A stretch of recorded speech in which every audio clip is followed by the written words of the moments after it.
नमस्कार, मैं दीक्षित कुमार। पत्रकारिता के प्रकार में जो मौलिक योगदान भारत का है वो अन्य किसी देशों का नहीं है। पत्रकारिता आधुनिक सभ्यता का एक प्रमुख व्यवसाय है जिसमें समाचारों का एकात्रीकरण या एकत्रीकरण, लिखना, जानकारी एकत्रित करना, पहुंचाना, संपादित करना और सम्यक प्रस्तुतिकरण आदि सम्मिलित है। आज के युग में पत्रकारिता के भी अनेक माध्यम हो गए हैं, जैसे अखबार है, पत्र पत्रिकाएं हैं, रेडियो है, दूरदर्शन है या वेब पत्रकारिता आदि।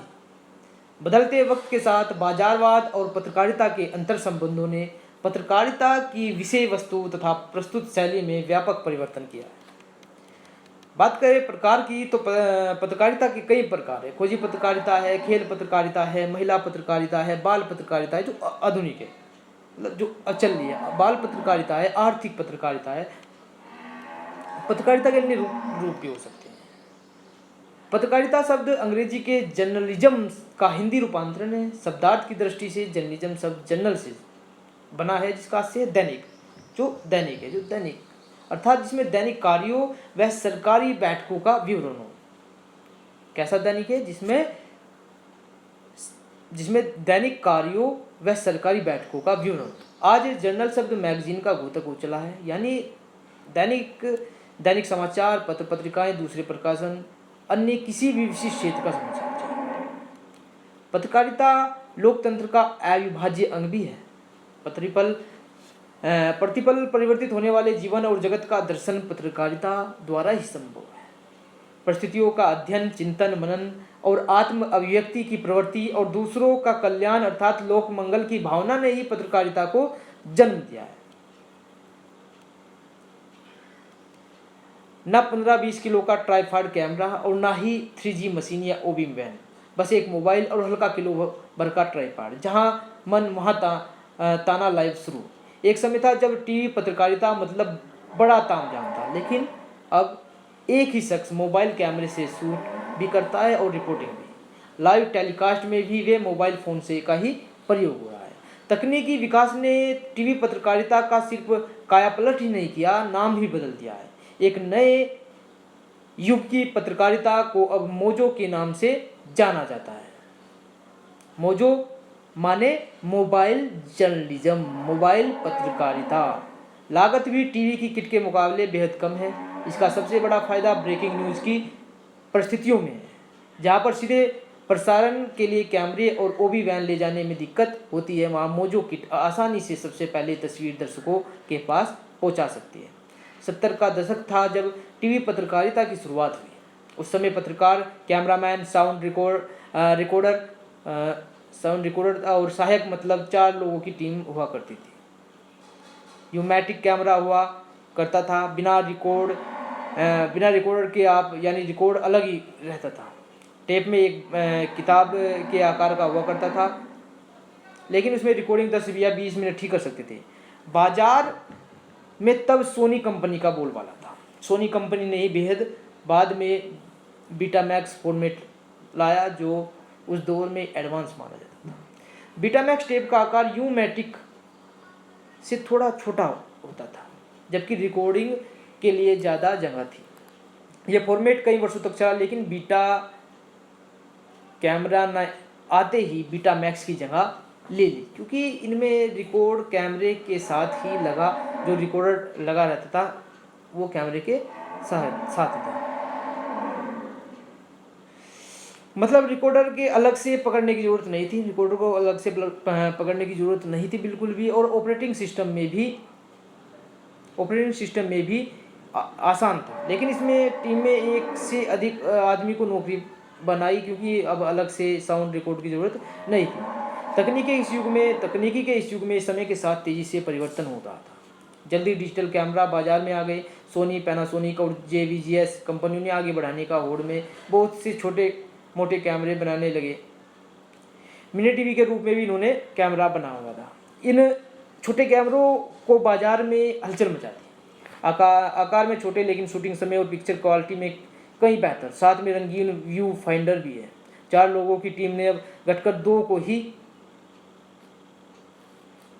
चुन लिया था, लेकिन स्टोरी शूट कर टैप जल्द और जल्द अब दफ्तर या दिल्ली भेजना पड़ता था, इसलिए राइटर रखे जाते थे। वे मोटरसाइकिल पर शहर में घूम घूम कर रिपोर्टरों से टैप लेते और दफ्तर लाकर, ताकि स्टोरी एडिट हो सके। मैं जल्दी जल्दी इसलिए बोल रहा हूँ क्योंकि रिकॉर्डिंग है, जो बड़ी मैं वीडियो बनाता हूँ वो फिर डाउनलोड होने में इसमें परेशानी होती है, इसलिए मैं थोड़ा शॉर्ट में भी आपको पत्रकारिता की जर्नलिज्म के बारे में थोड़ा सा बताऊंगा।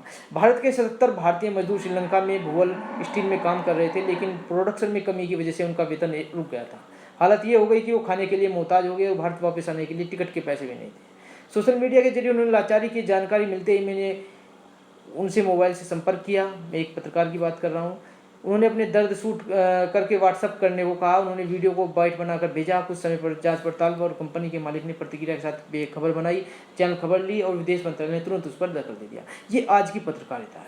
एक पत्रकार जो फंसे हुए थे, जो मजदूर फंसे हुए थे श्रीलंका में, वो आज की पत्रकारिता के माध्यम से, आज के सोशल जो उपकरण है, व्हाट्सएप है, ठीक है, सोशल प्लेटफॉर्म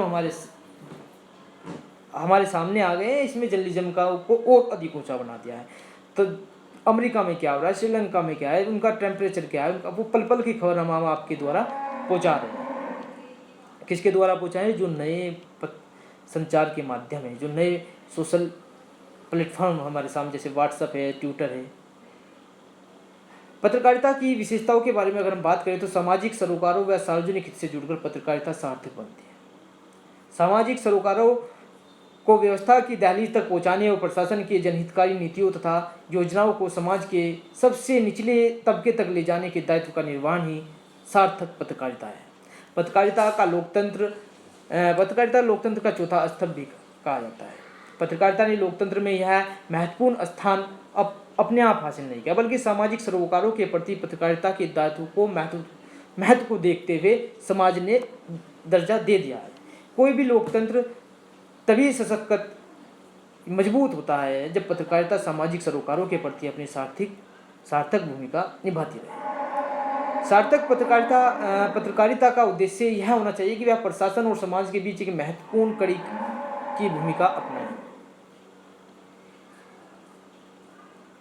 पत्रकारिता के इतिहास पर नजर डालें तो स्वतंत्रता के पूर्व पत्रकारिता का मुख्य उद्देश्य स्वतंत्रता प्राप्ति का लक्ष्य था, और स्वतंत्रता के लिए चले आंदोलन और स्वाधीनता संग्राम में पत्रकारिता ने अहम और सार्थक भूमिका निभाई। उस दौर में पत्रकारिता ने पूरे देश को एकता के सूत्र में पिरोने के साथ साथ पूरे समाज को स्वाधीनता की प्राप्ति के लक्ष्य से जोड़े रखा। इंटरनेट और सूचना के अधिकार ने आज की पत्रकारिता को बहुआयामी और अनंत बना दिया। आज कोई भी जानकारी पलक झपकते ही उपलब्ध की और कराई जा सकती है। मीडिया आज काफ़ी सशक्त और स्वतंत्र और प्रभावकारी हो गया है। पत्रकारिता की पहुंच और अभिव्यक्ति की स्वतंत्रता की व्यापक इस्तेमाल आमतौर पर सामाजिक सरोकारों और भलाई से जुड़ा होता है, किंतु कभी कभी इसका दुरुपयोग भी होने लगता है। संचार क्रांति और सूचना का अधिकार के अलावा आर्थिक उदारीकरण ने पत्रकारिता के चेहरे को पूरी तरह बदल कर रख दिया है। विज्ञापनों ने होने वाली अथाह कमाई ने पत्रकारिता को काफ़ी हद तक व्यावसायिक भी बना दिया है। मीडिया का लक्ष्य आज अधिक से अधिक कमाई भी हो चला है। ऐसे अनेक मुद्दों पर अगर हम बात करें तो पत्रकारिता के बजाय आज इन्फोमेंट ही मीडिया की सुर्खियों में रहता है। इंटरनेट की व्यापकता तथा उस पर सार्वजनिक पहुंच के कारण उनका दुष्प्रयोग भी उसका होने लगा है। इंटरनेट के उपयोगकर्ता ने निजी भड़ास निकालने के अंतर्गत आपत्तिजनक प्रलाप भी करने लगे।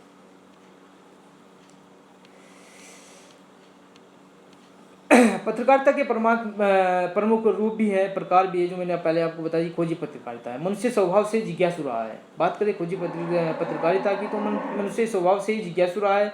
वह सब जानना चाहता है जो सार्वजनिक नहीं हो अथवा जिसे छिपाने की कोशिश की जा रही हो। मनुष्य यदि पत्रकार हो तो उसकी यही कोशिश रहती है कि वह ऐसी गूढ़ बातें सच उजागर करे जो रहस्य की गहराइयों में कैद हो। सच की तह तक जाकर उसे सतह पर लाने पर उजागर करने को ही अहम अन्वेषी व खोजी पत्रकारिता कहते हैं। खोजी पत्रकारिता एक तरह से जासूसी का दूसरा रूप है, जिसमें जोखिम भी बहुत है। सामान्य पत्रकारिता के कई अन्य मायनों में अलग अलग श्रम साध्य हैं, जिसमें एक साथ तथ्य और कड़ियों को दूसरे तक जोड़ना होता है। बात करें खेल पत्रकारिता की तो खेल केवल मनोरंजन का साधन नहीं, बल्कि इसमें अच्छे स्वास्थ्य, शारीरिक दमखम और बौद्धिक क्षमता का भी प्रतीक है। यही कारण है कि पूरी दुनिया में आज प्राचीन काल से खेलों का प्रचलन रहा है। समाचार पत्रिकाओं के अलावा किसी भी इलेक्ट्रॉनिक मीडिया का स्वरूप व परिपूर्ण नहीं माना जा सकता जब तक इसमें खेलों का भरपूर कवरेज ना हो। ठीक है, कई खेल पत्रकारिता हमारे साथ जुड़ी हुई है, आ रही है। जो अब बात करें महिला पत्रकारिता की, महिला पत्रकारिता जैसे व्यापक और विशद विषय में महिला पत्रकारिता की अवधारणा भले ही कुछ अटपटी लगती हो, किंतु नारी स्वतंत्र और समानता के इच्छुक में आदि दुनिया से जुड़े हुए अनेक पहलू हैं, जिनके महत्व को देखते हुए महिला पत्रकारिता की अलग विधायी की आवश्यकता महसूस होती है। पुरुष और नारी का भेद का सबसे बड़ा आधार तो उनकी अलग शारीरिक संरचना भी है। प्रकृति ने पुरुष को एक सांचे में ढाला तो नारी को उनसे अलग। एक समय था जब समाज पुरुष प्रधान होता था। पुरुष प्रधान समाज ने अपनी सुविधा अनुसार नारी का अबला बनाकर घर को चार दीवारी में कैद कर देता था। आज की जो महिला पत्रकारिता है वो महिला को जगाने का, महिलाओं के जो पतन हो रहा है, महिला की जो समस्याएं हैं वो मुखर करना है। कुछ महिला पत्रकार भी मृणाल पांडे, विमला माटिल, प्रकाश दत्त आदि हमारे सामने है। ठीक है, महिलाओं को समाज के प्रति लाना। ज़्यादा लंबी वीडियो हो जाएगी तो मैं जल्दी बोल रहा हूँ। बाल पत्रकारिता है, आर्थिक पत्रकारिता, ये पत्रकारिता के प्रकार हैं। ठीक है, फिर आगे बात करेंगे।